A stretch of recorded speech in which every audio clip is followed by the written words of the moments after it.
السلام علیکم ورحمۃ اللہ وبرکاتہ۔ صبح شام کے اذکار سیریز میں آج ہمارا لیسن نمبر 10 ہے۔ ہم دنیا اور آخرت میں عافیت کے لیے اللہ سبحانہ و تعالیٰ سے دعا مانگیں گے۔ اس کے علاوہ ہم اپنے دین کی، دنیا کی، اہل کی، مال کی عافیت کے لیے اس دعا کو مانگیں گے۔ اس کے علاوہ اللہ سبحانہ و تعالیٰ سے ہم اپنے عیبوں کے ڈھانپنے کے لیے، ہر خوف سے نجات کے لیے اس دعا کو مانگیں گے۔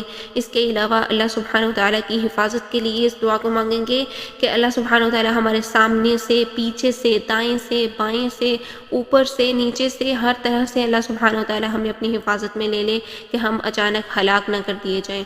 اس دعا کی اہمیت سے آپ کو اندازہ ہو گیا ہوگا کہ اس دعا کو یاد کرنا کتنا امپورٹنٹ ہے۔ اس دعا کو آپ صبح اور شام ایک بار پڑھیں گے، یعنی صبح ایک بار اور شام میں ایک بار پڑھیں گے۔ تو آئیے دیکھتے ہیں کون سی دعا ہے، اس کو ہم تجوید کے ساتھ پڑھیں گے۔ اللہم انی أسألك العافية في الدنيا والآخرة اللهم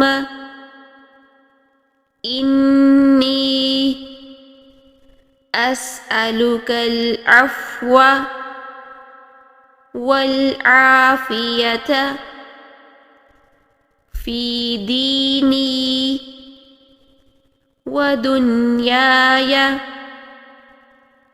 وأهلي ومالي اللهم استر عوراتي وآمن روعاتي اللهم احفظني من بين يدي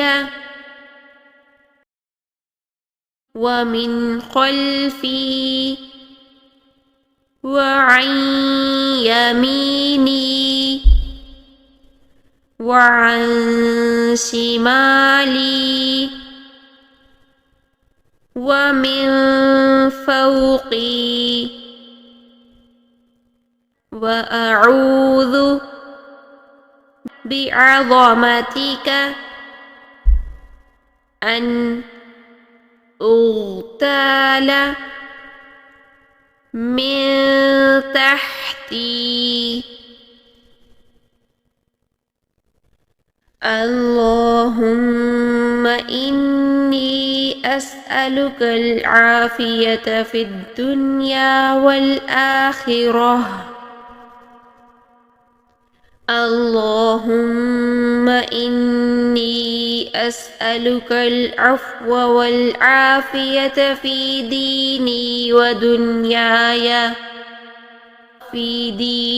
ودنياي وأهلي ومالي اللهم استر عوراتي وآمن روعاتي اللهم احفظني من بين يدي ومن خلفي وعن يميني وعن شمالي ومن فوقي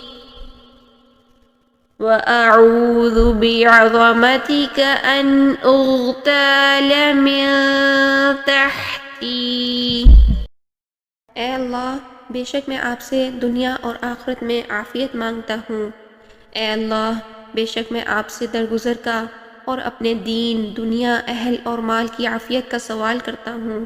اے اللہ، میرے عیب ڈھانپ دے اور مجھے خوف سے امن دے۔ اے اللہ، میری حفاظت کر، میرے سامنے سے اور میرے پیچھے سے اور میرے دائیں سے اور میرے بائیں سے اور میرے اوپر سے، اور میں پناہ چاہتا ہوں تیری عظمت کے ذریعے اس سے کہ میں نیچے سے ہلاک کیا جاؤں۔ جزاکم اللہ خیر و احسن الجزاء فی الدنیا والآخرہ۔ اس دعا کو دوسروں کے ساتھ شیئر کریں، اپنے لیے صدقہ جاریہ بنائیں، اور تمام پچھلی ویڈیوز کو ضرور بار بار دیکھیں تاکہ آپ کو تجوید کے ساتھ تمام اذکار ریپیٹیشن کے ساتھ یاد ہو جائیں انشاءاللہ، اور اس کو اپنی ڈیلی لائف میں ضرور شامل کریں۔ صبح و شام کے اذکار ہماری ڈھال ہیں اور ہماری حفاظت کا ذریعہ ہیں۔ اللہ سبحانہ و تعالی ہمیں عمل کی توفیق عطا فرمائے۔ اللہ سبحانہ و تعالی آپ سب کا حامی و ناصر ہو۔ السلام علیکم ورحمۃ اللہ وبرکاتہ۔